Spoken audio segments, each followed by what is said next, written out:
అటు హాస్యం పండించడంలో ఇటు విలనిజం చూపించడంలో ఈయన తర్వాతే ఎవరైనా. అంతలా తన అద్భుతమైన నటనతో బహుముఖ ప్రజ్ఞాశాలిగా పేరు సొంతం చేసుకున్నారు కోట శ్రీనివాసరావు.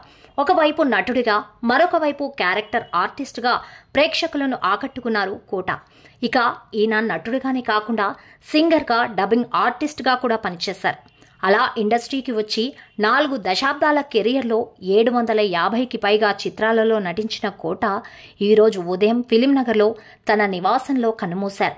కోట శ్రీనివాసరావు మరణంతో సినీ, రాజకీయ ప్రముఖులు సంతాపం వ్యక్తం చేస్తున్నారు.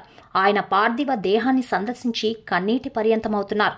ముఖ్యంగా బాబుమోహన్, బ్రహ్మానందం కన్నీళ్లు పెట్టుకోవడం చూసి అభిమానులు సైతం ఎమోషనల్ అవుతున్నారు. కోట శ్రీనివాసరావు మరణంతో ఇండస్ట్రీలో విషాద ఛాయలు అలుముకున్నాయి.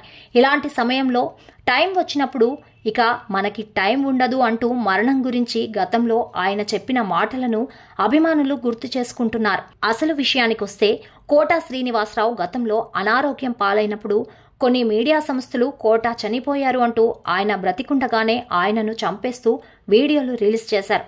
ఆ సమయంలో ఆయన ఆ వార్తలను ఖండిస్తూ మాట్లాడిన మాటలు ఇప్పుడు మళ్లీ వైరల్ అవుతున్నాయి. కోట శ్రీనివాసరావు మాట్లాడుతూ, ఆర్టిస్ట్కి ఒక సమయం అంటూ వస్తుంది. ఆ సమయం వచ్చింది అంటే నీకు ఇక టైం ఉండదు. ఆ టైంలోనే అన్ని రకాలుగా జాగ్రత్తగా ఉండాలి. ముందుగా జాగ్రత్త తీసుకోవాల్సిన అంశం ఏదైనా ఉంది అంటే అది ప్రవర్తన. మన ప్రవర్తన మనకు పనిని కల్పిస్తుంది. ప్రవర్తన బాగుంటే నీకు పని దొరుకుతుంది.